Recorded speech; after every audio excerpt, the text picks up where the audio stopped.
Hi hello friends, Deepa's ಕಿಚನ್ಗೆ ಸ್ವಾಗತ. ನಮಸ್ತೆ. ನಾನಿವತ್ತು ನಿಮಗೆ ಶೇಂಗಾ ಲಡ್ಡು ಹೇಗೆ ಮಾಡೋದಂತ ಹೇಳ್ಕೊಡ್ತೀನಿ. ಇವಾಗ 2 ಕಪ್ ಶೇಂಗಾ ತೊಗೊಂಡಿದ್ದೀನಿ, 1 ಕಪ್ ಸಕ್ಕರೆ, ಒಂದು ಸಣ್ಣ ಕಪ್ಪಲ್ಲಿ ಗಟ್ಟಿ ಅವಲಕ್ಕಿ ತೊಗೊಂಡಿದ್ದೀನಿ, ಮತ್ತು 4 ಸ್ಪೂನ್ ಆಗುವಷ್ಟು ತುಪ್ಪ, ಗೋಡಂಬಿ, ಏಲಕ್ಕಿ ಹಾಗೂ ಒಣದ್ರಾಕ್ಷಿ. ಇವಾಗ ಶೇಂಗಾ ಕಾಳನ್ನ ನಾವು ಒಂದು ಪಾತ್ರೆಗೆ ಹಾಕಿ ಇದನ್ನು ಸಣ್ಣ ಉರಿಯಲ್ಲಿ ಹುರಿಯೋಣ. ಇದನ್ನು ಮೀಡಿಯಮ್ ಫ್ಲೇಮಲ್ಲೇ ಹುರಿಬೇಕು, ಅಂದ್ರೇ ಲಡ್ಡು ತುಂಬ ಚೆನ್ನಾಗಿ ಬರುತ್ತೆ. ಚೆನ್ನಾಗಿ ರೋಸ್ಟ್ ಮಾಡಬೇಕು. ದಪ್ಪ ತಳ ಇರೋ ಪಾತ್ರೆನೇ ತಗೊಳ್ಳಿ. ಶೇಂಗಾ ಕಾಳು ಕಪ್ಪಗಾದರೆ ಲಡ್ಡು ರುಚಿಯಾಗಿರಲ್ಲ. ಇವಾಗ ಶೇಂಗಾ ಸರಿಯಾಗಿ ಹುರಿದಿದೆ. ಈ ಥರ ಆದರೆ ಸಾಕು. ಇವಾಗ ನಾವು ಗ್ಯಾಸ್ನ ಆಫ್ ಮಾಡೋಣ. ಗ್ಯಾಸ್ನ ಆಫ್ ಮಾಡಿ ಈಗ ಶೇಂಗಾನ ತಣ್ಣಗಾಗೋದಕ್ಕೆ ಒಂದು ಪ್ಲೇಟಲ್ಲಿ ಹಾಕ್ತಾಯಿದ್ದೀನಿ ನಾನು. ಇವಾಗ ಇದು ತಣ್ಣಗಾದ ನಂತರ ನಾವು ಸಿಪ್ಪೆ ಸುಲಿದು ತೆಗೆದುಕೊಳ್ಳೋಣ. ಇವಾಗ ಶೇಂಗಾ ಸಿಪ್ಪೆ ತೆಗೆದಿಟ್ಕೊಂಡಿದ್ದೀನಿ. ಇವಾಗ ಒಂದು ಮಿಕ್ಸಿ ಜಾರ್ಗೆ 1 ಕಪ್ ಸಕ್ಕರೆನ ಹಾಕ್ತಾಯಿದ್ದೀನಿ. 1 ಕಪ್ ಸಕ್ಕರೆ, ಆಮೇಲೆ ಏಲಕ್ಕಿ ಸಿಪ್ಪೆನ ತೆಗೆದು ಬಿಡಿಸಿಟ್ಕೊಂಡಿದ್ದೀನಿ. ಇವಾಗ ಏಲಕ್ಕಿನೂ ಇದರಲ್ಲೇ ಹಾಕ್ತೀನಿ. ಇದನ್ನು ಫೈನ್ ಪೌಡ್ರ್ ಮಾಡ್ಕೊಂಬರಬೇಕು ನಾವು ಮಿಕ್ಸಿಗೆ ಹಾಕಿ. ಈ ಥರ ಸಕ್ಕರೆ ಪುಡಿ ಆದ ನಂತರ ಇವಾಗ ಶೇಂಗಾನ ಪುಡಿ ಮಾಡಬೇಕು. 2 ಸಲ ಹಾಕ್ತಾಯಿದ್ದೀನಿ, ಶೇಂಗಾ ಜಾಸ್ತಿ ಆಗುತ್ತಂತ 2 ಸಲ ಹಾಕಿ ಒಂದೇ ಸಲ ಸಣ್ಣ ಮಾಡಬೇಡಿ. ಆನ್ ಆಫ್ ಆ ಥರ ಮಾಡಿ ತರಿಯಾಗಿ ಸಣ್ಣ ಮಾಡ್ಕೊಂಬರಬೇಕು ಇದನ್ನ ಶೇಂಗಾನ. ಇವಾಗ ಒಂದು ಕಡಾಯಿನ ಕಾಯಕ್ಕಿಟ್ಟು ಇದರಲ್ಲಿ 2 ಸ್ಪೂನ್ ಆಗುವಷ್ಟು ತುಪ್ಪ ಹಾಕ್ತಾಯಿದ್ದೀನಿ ನಾನಿವಾಗ. ಇದರಲ್ಲಿ ಗೋಡಂಬಿ ಹಾಕಿ ಗೋಡಂಬಿನ ಚೆನ್ನಾಗಿ ಫ್ರೈ ಮಾಡಬೇಕು. ಇವಾಗ ಇವು ಗೋಲ್ಡನ್ ಬ್ರೌನ್ ಕಲರ್ ಬರೋವರೆಗೂ ಸ್ವಲ್ಪ ಫ್ರೈ ಮಾಡಬೇಕು ಗೋಡಂಬಿನ. ಈಗ ಆಗಿದೆ, ಗೋಡಂಬಿನ ತೆಗೆಯೋಣ. ತೆಗೆದು ನಾನು ಪುಡಿ ಮಾಡಿ ಇಟ್ಕೊಂಡಿದ್ದೀನಲ್ಲ, ಈಗ ಅದ್ರ ಮೇಲೇ ಇದು ಹುರ್ಕೊಂಡಿರೋ ಗೋಡಂಬಿನ ಹಾಕ್ತಾಯಿದ್ದೀನಿ.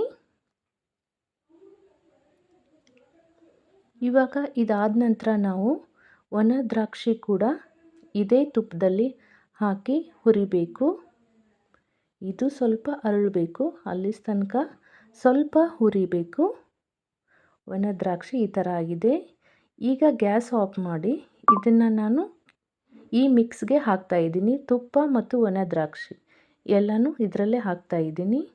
ಇವಾಗ ಎಣ್ಣೆ ಕಾಯಕ್ಕಿಟ್ಟಿದ್ದೀನಿ, ಮತ್ತು ಅದೇ ಕಡಾಯಿಗೆ ಎಣ್ಣೆ ಕಾದ ನಂತರ ಅವಲಕ್ಕಿ ಇತ್ತಲ್ಲ, ಗಟ್ಟಿ ಅವಲಕ್ಕಿ, ಇದನ್ನು ಇದರಲ್ಲಿ ಹಾಕಿ ಹುರಿತಾ ಇದ್ದೀನಿ ಸ್ವಲ್ಪ ಹೊತ್ತು. ಇದು ಚೆನ್ನಾಗಿ ಕರೆದ ನಂತರ ಈ ಥರ ಅರಳುತ್ತೆ. ಈ ಥರ ಅರಳಿದಾಗ ನಾವು ಅವಲಕ್ಕಿನ ತೆಗೆಯೋಣ. ನಾನು 2 ಸಲ ಎಣ್ಣೆಯಲ್ಲಿ ಹಾಕಿದ್ದೀನಿ. ಇವಾಗ ಈ ಮಿಕ್ಸು ಶೇಂಗಾ ಪೌಡರ್, ಸಕ್ಕರೆ ಪುಡಿ, ಡ್ರೈ ಫ್ರೂಟ್ಸ್, ಏಲಕ್ಕಿ ಪುಡಿ ಎಲ್ಲನೂ ಹಾಕಿದ್ದೀನಿ. ಇದನ್ನ ಚೆನ್ನಾಗಿ ಕೈಯಿಂದ ಈ ಥರ ಮಿಕ್ಸ್ ಮಾಡಿ, ಮಿಕ್ಕಿರೋ 2 ಸ್ಪೂನ್ ತುಪ್ಪ ಇತ್ತಲ್ಲ ಅದನ್ನು ಎಲ್ಲನೂ ಇದರಲ್ಲೇ ಹಾಕ್ತಾಯಿದ್ದೀನಿ. ಎಲ್ಲನೂ ಕೈಯಿಂದ ಚೆನ್ನಾಗಿ ತಿಕ್ಕಿ ಮಿಕ್ಸ್ ಮಾಡಬೇಕಾಗುತ್ತೆ. ಇವಾಗ ಈ ಥರ ಎಲ್ಲನೂ ಮಿಕ್ಸ್ ಮಾಡಬೇಕು.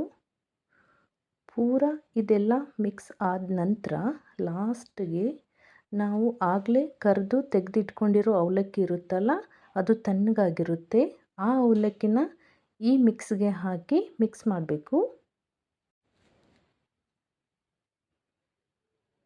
ಎಲ್ಲನೂ ಇದರಲ್ಲೇ ಹಾಕ್ತಾಯಿದ್ದೀನಿ.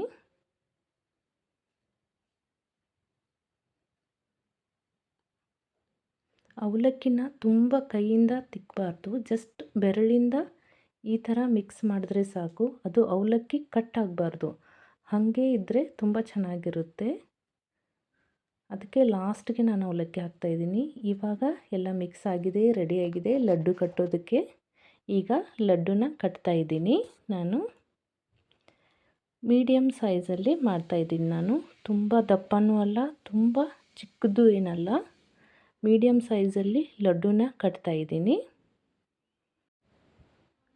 ಇದರಲ್ಲಿ ಅವಲಕ್ಕಿ ಹಾಕಿರೋದ್ರಿಂದ ತುಂಬಾ ಕ್ರಿಸ್ಪಿಯಾಗಿ ತಿನ್ನೋದಕ್ಕೆ ಬಾಯಲ್ಲಿ ಮಧ್ಯ ಮಧ್ಯ ಗರಿ ಗರಿ ಅವಲಕ್ಕಿ ಬರುತ್ತಲ್ಲ ಅವಾಗೆ ತುಂಬಾ ಟೇಸ್ಟಿಯಾಗಿರುತ್ತೆ.